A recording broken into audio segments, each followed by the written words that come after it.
Peter, welcome to our monthly webinar, and thanks for making time to join us and contribute. And again, it was pretty funny, when the dates aligned, and I went, wait a minute, we're riding rad power bikes, and we're talking about charging up for Q4, how to charge up, and here we are. So thank you, and thank you. The Appreciate mic is being yours. Here. Yeah. Alrighty. So we're going to talk quickly, give you some tips on how to jumpstart Q4.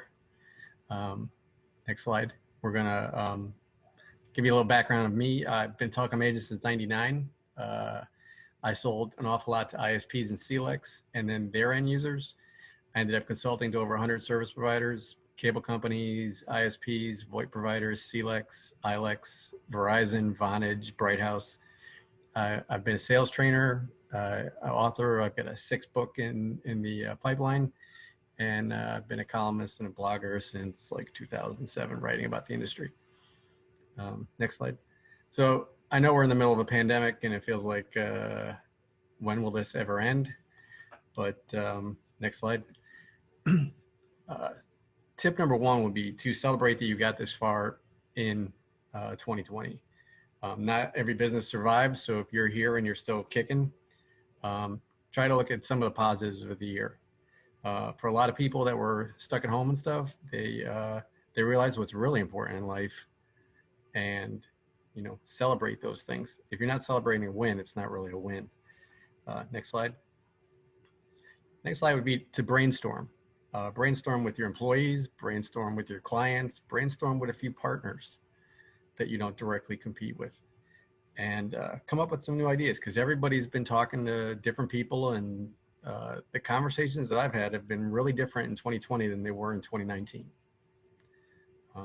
And in that brainstorming, you're going to end up coming up with some ideas for how to make more money, how to help more people. And if they're really good conversations, it'll energize you. Next slide. So that, gotta remember one thing about the channel. We supply demand. We don't usually create demand. We supply demand. And we do that by delivering solutions and solving pain. So when you're having conversations, look for the pain, look for what's working and not working. And next slide. Remember Pareto.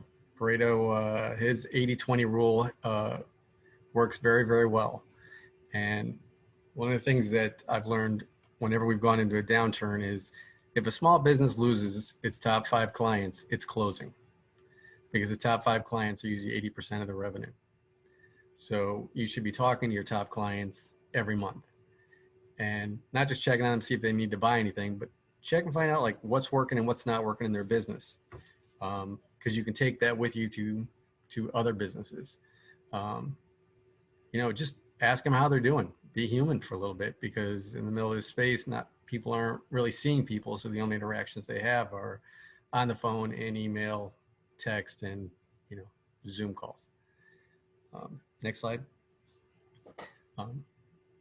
Write down what's working and what's not working, not only in your business but in your clients' businesses, and then share that, because best practices are the best way for you to become that trusted advisor to other businesses.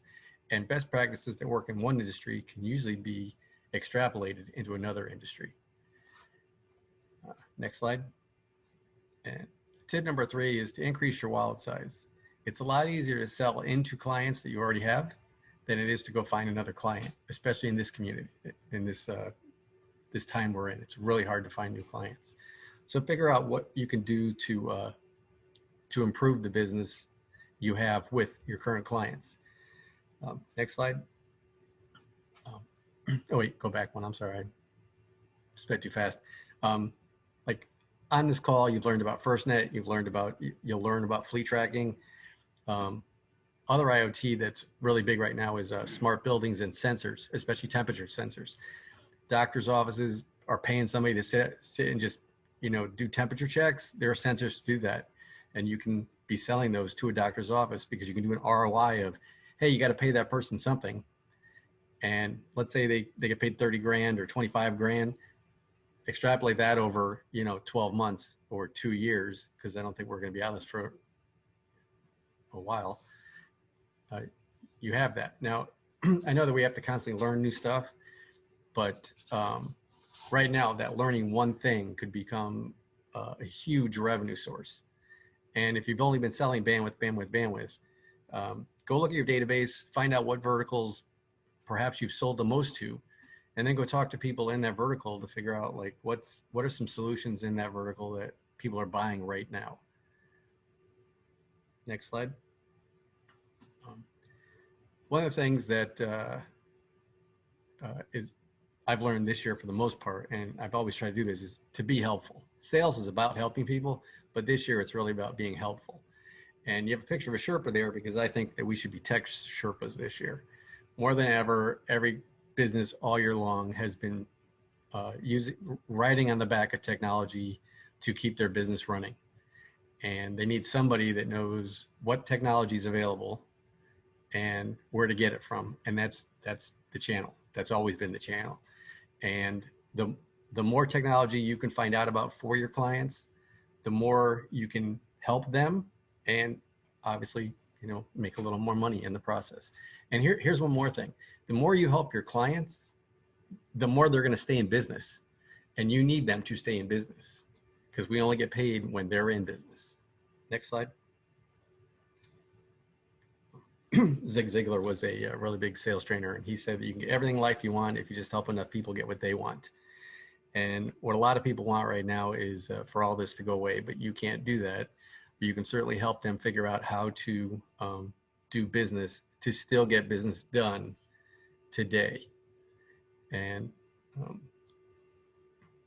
one of the things that I know we don't really love to do TEM, telecom expense management, but right now helping people look at their bill to see where they could save money is probably going to be a big winner to take to people.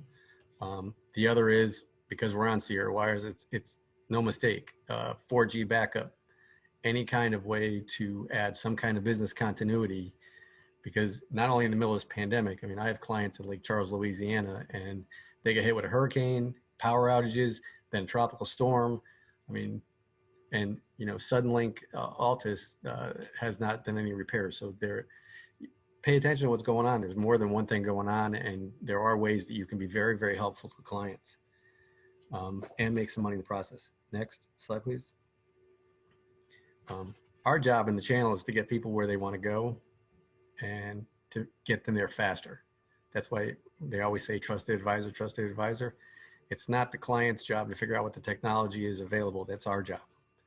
And the more, I know we're on a ton of webinars and we're getting Zoom fatigue and all this stuff, but if you can get on and get a little bit of information in, 15 minutes, and then, you go talk to a few people about it, maybe talk to partners that are already selling it to see exactly what the granular use cases are. You can then take that to your client base and use that. Next slide. And I know it's tiresome to look at, constantly looking at new technology, but that's the cycle we're in. One other thing you can do is look at all the proposals you sent out in the last 18 months, going back to the middle of 2019. A lot of projects got put on hold, and a lot of cloud projects got put on hold, but now they're coming back. So look at your proposals, go back and talk to those people that you have proposals out with and see what can happen. And here's another thing, a lot of those proposals are going to change now. RFPs are changing because maybe when they asked for the RFP, they didn't realize how much cloud they were going to need or how much security they were going to need, or that, DR was going to become a real thing. So there is a chance to go back and add stuff to those RFPs to increase the contract value. Upsell is really important right now, and to do that, you've got to relook at things and help your client re-see things. I have a client that's a CIO that still on call manager. He has a call center. During all of this, I could not get him to budge off of call manager. He just had to keep running it. And there are going to be clients like that, but there are other clients where once you show them how easy it is to migrate that over to a cloud platform, you're winning. Next slide. The other thing to do is set small goals, because if you set enough goals, you're going to reach a lot of them. You're usually going to reach about 70% of the goals you write down because your subconscious works on them. There's a whole psychology to all of that, and I do a webinar on that. But if you set enough small goals through the fourth quarter, you're going to feel really good going into 2021, because if you hit 70% of the goals you mark down, those are wins, and wins are great, and they make us feel good, and it's a dopamine high. Next slide. The other is go ask for referrals. If you're doing a really good job with somebody, go ask for referrals. And if you don't know how to do that, Bob Berg, this is the first sales book I ever read back in 1999, because I didn't really want to be in sales, but I had no choice. And this book really helped me out. And now's a really good time to do referrals. If you've been a Sherpa for some business, they probably know somebody that needs a Sherpa too. Next slide. And those are all the tips. If you're stuck, reach out to me. I'll talk to anybody. So man, yeah, Peter, thank you. That was good. I mean, some people may, some of those are like, well, okay, yeah, I get it, but the reality is, we all need to sharpen the knife every now and then. And pulling out those tips are great, and many of them, are great for partners of small business, but a lot of them resonate for every size business, right? And even your personal life in a lot of ways. So thanks for sharing those. I just have a question or two. Sure. You had mentioned, you're an author, and you've got your 6th book in the factory per se. One of my favorite questions to ask authors, of your books you've written, which one do you feel like was the most fun to write, and why? Let me tell you about this. I'm sorry, man. That's right. It just popped in. I have to say that every book was fun, because they all spouted from projects I did. So like, if you look at the book mainly about how to sell cloud services, people used to make fun of that. We used to joke around, that's the coloring book because of the size of it. It's 8.5 by 11. It's got this blue cover, and everybody would call it a coloring book. So if there's any that I still chuckle about to this day, it's that book. But wow. And I've taught off of that book in sales training for quite some time, and I don't know, that book resonates the most with me, I guess. Wow. Now, that's cool, man. How long does it take to write a book? Is that a long process for you, or do you just kind of spit them out? First one took me 16 months. The Channel Secrets took me 4 months. And then this one is almost a year, but some of that's just because the pandemic has gotten in my way. Yeah. And, we're channel here, and I got a selfish reason for asking this, but, I know you kind of made it a mission in your life to make channel managers be better channel managers. Is that right? And yes. Tell me a little bit about that. How have you done that, and why do you think that's important as an agent? Well, a couple of things. One, the channel manager is the conduit to the business. They're basically the brand ambassador for a business. Because if we don't like our channel manager, we're probably not doing business with that. Mainly because, you've got 3. It's not like if I'm in the East Coast, I can go use the West Coast guy, because that's just not how your business is set up. So the other is there's no training for channel managers. None at all. And there are some really, really good ones, and then there are some that really, really suck. Yeah. And if they suck, the vendor doesn't make any money, but I can't make any money. And, I've seen direct people move into channel and aren't able to do it well because, they're motivated by ink, and they don't actually get to do the ink because they have to do it through the partner.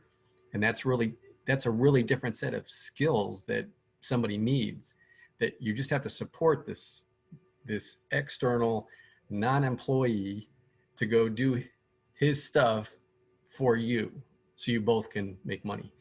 And it's a as you well know, there's an art to it. Something you said reminded me of something, and we'll go to Q&A in a minute. So get your Q&A questions queued up if you like, and put them in the chat. But the last thought on that, I could almost say you could add to your list of tips to get ready for Q4. And I guess it's debatable whether or not it's the agent's job to coach or mentor a new channel manager, for example. But I'm reminded about 10 years ago when I was with Comcast Business, and that's kind of where I cut my teeth on the channel, coming from the direct side.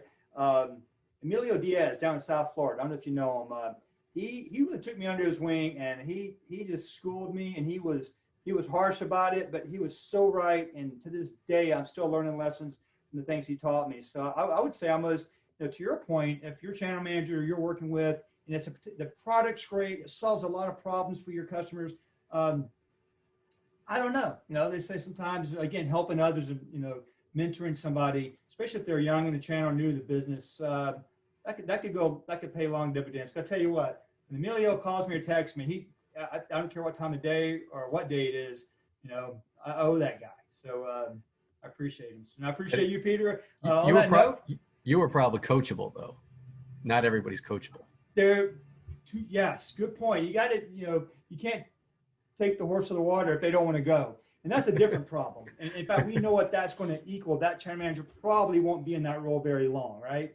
So, so a good point. Now, you almost have to have a servant's heart, I think, to be in the channel, regardless of your partner or vendor. You got to really want to help, and it is rewarding to have a lot of fun and make a good living helping people. So anyway, thanks for that. We are coming into the second half of the hour, and again, we don't need to use the whole hour. Let's go into Q&A.